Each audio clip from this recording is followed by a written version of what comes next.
Today we're going to be continuing our adventure through Dark Souls. I apologize that it's been so long since the last episode. If you didn't watch the last couple of videos, basically I had a really bad allergy flare-up and I was unable to do just about anything really. For the entirety of Monday I was essentially blind, and then yesterday it was a little bit better, but it was still a little rough. Today is better for the most part, however this eye is still a little blurry. This one is just fine, but this one's still a little bit blurry, but you know, for the most part I can see okay. For anyone curious as to how my health bar is so massive right now and how I'm so leveled up, I ended up doing the DLC off camera. That might disappoint some people, but really, my whole goal with this series was just to do like the main base game on camera. I'm sorry, but the last time that I made videos on the DLC, it was a little rough to say the very least. And the DLC is one of those things where like it can either go good or it can go terribly. Thankfully, it went pretty good for me. The Artorias fight, I got that down first try. All the other bosses I got down first try, except for Manus. That one took me a couple of attempts, but it wasn't too bad overall. I think it took me like maybe 3 tries just because I haven't fought him in a while. But once I started fighting him again, and I started like, you know, relearning his moves, and I was like, oh yeah, you know, I remember all this from before, then it really wasn't a big deal. I just figured I'd mention that so then you guys knew why there wasn't any boars downstairs, or why this guy isn't going to be dropping the broken pendant like he normally is supposed to. Anyways, the Duke Archives, I mean, you know, this is a good area. Like, compared to some of the later game areas in this game, this area really is not that bad at all, and I actually thoroughly enjoy it. The main thing you really have to worry about here is the ranged enemies, whether it be the archers or the mages or whatever. Like, they hurt quite a bit. Also, one last thing I wanted to mention about the DLCs is that if you're disappointed that I didn't do the DLCs on video, if you go to the Dark Souls 1 playlist, which I have been adding this series to, just scroll up a little bit before this series started, and the last couple of videos that I did there was the Dark Souls 1 DLC in its entirety. But anyways, yeah, like I was saying, compared to some of the later game areas, the Duke's Archives is one of the ones that I actually really thoroughly enjoy, and honestly, I don't mind a lot of the later game areas. The hate for the second half of this game is really overblown. It is not that bad. I thoroughly do believe, or I genuinely do believe, that the reason that people hate on the second half of this game so much is simply because the internet tells them to do so, right? Like, everybody on the internet is like, oh, I hate the second half of this game, and after a couple of people said it, now everybody says it. That's just how the internet works, right? Like, everybody bandwagons, everybody's incapable of making their own opinions on things. It's honestly quite sad just how much people bandwagon on things on the internet, and in a sense, it's almost kind of pathetic too, but, you know, it is what it is. That's just how people are nowadays, I guess. The way I see it, New Londo Ruins, that, you know, that tends to be categorized as the second half of this game, and I absolutely love it. The Duke's Archives, again, it's an absolutely amazing area. Lost Izalith, it's really not that bad. Like, the Demon Ruins, Lost Izalith, none of that stuff is really even that bad, because once you slap on the ring and you know where to run and you know where the hidden bonfires are, like, that area really is not that bad at all. The only part that is bad about Lost Izalith is Beta Chaos, and I will agree, yeah, Beta Chaos is a pretty terrible boss, because if you try to fight it legit, it sucks. The best way to fight the boss is either to cheese it or to fight it in the way that the developers literally, you know, didn't even intend you to fight it in. All curse your HP is halved. Lifting the curse requires a purging stone or the aid of a... Wait, how did I get cursed? What? How did I get cursed? That literally, what? How? You're supposed to die at that part. So, like, I don't understand why, like, oh my god, dude. Sometimes, okay, you know what? Sometimes this game, it's a little annoying sometimes. Well, I guess we'll need to go buy a purging stone. Wait, do I have any purging stones on me by any chance? Probably not. Yeah, I don't, no, we don't. That is honestly so annoying, because now I have, like, I literally have, like, no HP. Well, anyway, as I was saying before, like, most of the late game areas really aren't that bad. Like, again, Lost Izalith, that area isn't that bad, though Beta Chaos does suck. And then Tomb of the Giants, that area really is not as bad as people say that it is either, because really, the only part that you have to go through blind in Tomb of the Giants is like the first section until you get to Patches. Then once you're at Patches, you just drop down, get the Skull Lantern, and that's that. Though, I will admit, when it comes to, like, all the areas in Dark Souls 1, I even titled it that way in my one video where I said, like, yeah, Tomb of the Giants is, like, the worst area in the game. And I do believe that, like, Tomb of the Giants compared to all the other areas is the worst in the game. But even despite that, you know, saying that Tomb of the Giants is the worst in the game is also the same as saying, like, Dark Souls 2 is the worst Souls game, you know what I mean? Like, every Souls game is freaking amazing. It just happens to be that Dark Souls 2 is the weakest link. And similarly to Dark Souls 1 and its areas, like, all the areas are freaking amazing. They're just, you know, it's just that Tomb of the Giants happens to be the weakest link, at least in my opinion. Have I mentioned how annoyed that I am that we got cursed? Like, that is literally just, like, why? Apparently my armor is all but broken too. At least he came up saying, oh yeah, the Brigand trousers. Is there another pair I can, maybe the Wanderer boots? Is that, okay, you know what? I can still quick roll with that. These actually have way greater protection than the Brigand trousers ever did anyway, so I mean, hey, I'll take it. So now here's the real question. Do I really want to take on the rest of the Duke's Archives with half HP, or do I go get the purging set?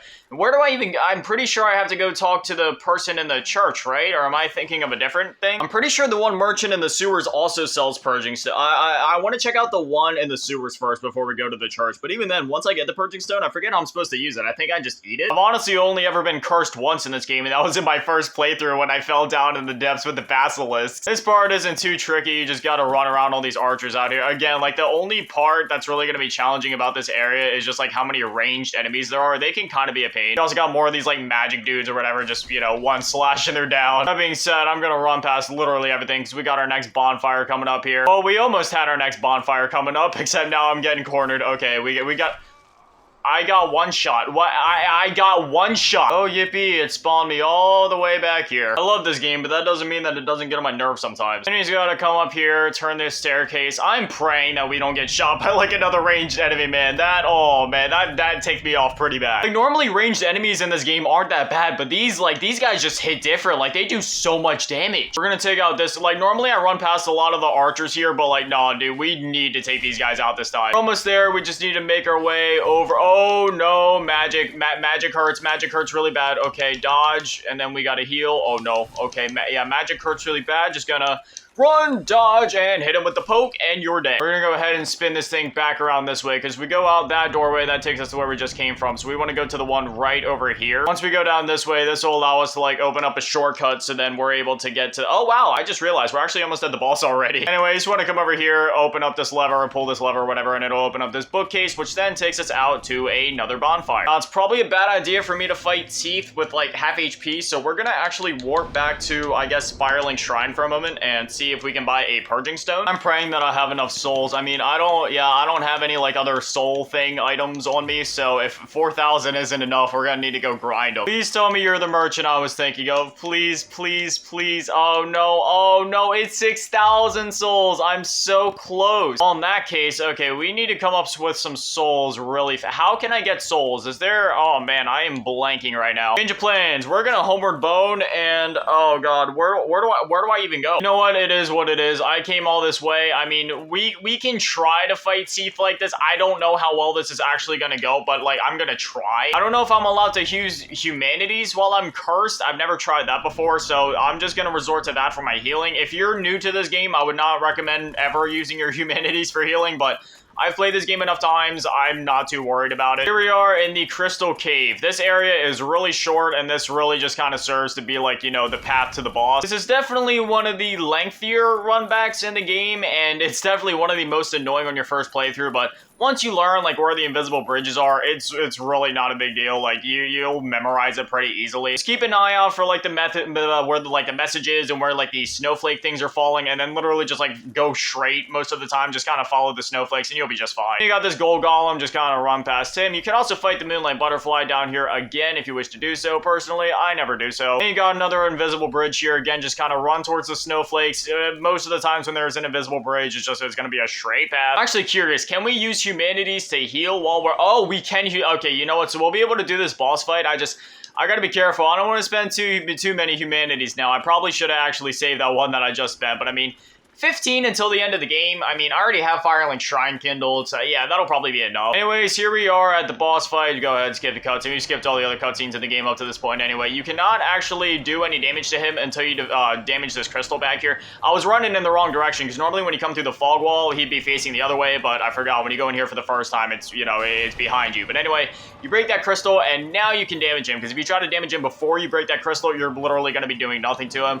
This boss fight is actually... Whoa, the jellyfish got inside of here. You're not supposed to be in here. This boss is really simple. All you have to do is avoid... Ow, that hurt it. All you have to do is avoid his tails, and then he'll also be shooting, like, these crystals all over the place. Just don't get hit by the crystals, don't get hit by the tails, and you'll be doing just fine. Usually what I do is I just kind of, like, run up in his stomach right here. Anytime he shoots the crystals, obviously dodge out of the way, but otherwise this shouldn't be too hard of a fight. He's about to do his crystal thing, gotta move out of the way. Yeah, he does like a big AoE like that as well, which can be really annoying, so we gotta get up as this immediately, dodge out of the way, and then just like that, we're back to swinging and slashing. Again, he's gonna be breathing those crystals all over the floor, but for our build and for where we're at in the game, it's really not a big deal. Nothing we have to worry about unless you shoot him right at our feet like that, in which case you want to keep Estusing, dodge out of the way, hope that your iframes are with you. I am in a really bad position right now. Do not Don't follow this guy to a T. My positioning skills are absolute garbo right now. Please, Estus, please, Estus, please, Estus. Okay, we're okay. We're still alive somehow. We'll also do like big sweeping tail move. There's a lot of different moves that he does that can be rather challenging to get like away from. My heart is actually pounding pretty hard right now because yeah, it's been a while since I fought Seath with this little HP. But anyway, there it is. Seath the Scaleless is down. We did it while cursed with literally like half HP. So you know what? I'm proud of myself for that one. Anyway, with that being said, now that my heart is about to give out, oh my god, I'm a guy in my 20s and I'm about to have a heart attack. We're gonna warp back to Firelink Shrine. We're gonna get the Purging Stone. We're gonna heal ourselves. And then, man, I have so many souls. I don't even know what to spend them on. I have 60,000 souls, yet my health bar is already going like across the entire screen. So, I mean, I don't even know what to do. So at this point in the game, we only have 2 more areas to go. And then we'll be at the end of the game. We just have Lost Izalith and New Londo Ruins to do yet. Lost Izalith and Bed of Chaos. That's going to be an absolute pain, but New Londo Ruins and, like, the Four Kings and all that, that'll be pretty easy. I'm not too worried about that, like, literally at all. While we're here and buying Purging Stones, I think I'm actually going to buy, like, I'll buy, like, 2 of them, just in case we ever get cursed again for any reason. But anyway, now I'm going to Homeward Bone back, because, you know, I'm too lazy to run, and I have, like, 13 of them anyway. So we're going to Homeward Bone. I'm going to spend these levels, and then that'll probably be it for today. And then next time, I don't know if I want to do New Londo or Lost Izalith yet. Maybe we could end things off on Lost Izalith, just save, like, the worst area for last. I'll put my 1 level into endurance, I guess. Sure, why not? At this point in the game, you know, I have 40 vitality, which I could keep leveling since the soft cap is 50, but then, like, you know, with endurance, if I want to make my build as chunky yet as tanky as possible, you know, it'd be probably a good idea to keep leveling up endurance just so I can use heftier armor that can protect me more, and who knows, maybe I could get to a point of fast rolling while using Havel's armor. Actually, this kind of sucks, because now I have 3 humanities on me that I need to spend. Maybe we do Lost Izalith next episode, and then I just use all those humanities to, like, kindle up that bonfire before we do. I'm not really sure what to do yet. Anyway, as always, massive shout out, thank you to all the patrons and channel members. Thank you to all of you in the low baller tier, new mega shout out, thank you to all of you in the big baller tier, Metal Asking and Big Daddy Mandy, and the biggest shout out, thank you all to all of you in the G tier, Run Avengers, Semble, Cheese Girl. Thank you guys so much. You guys are literal legends. I love you. Thank you guys for watching. Have an amazing day. Stay beautiful. I love you all. Peace.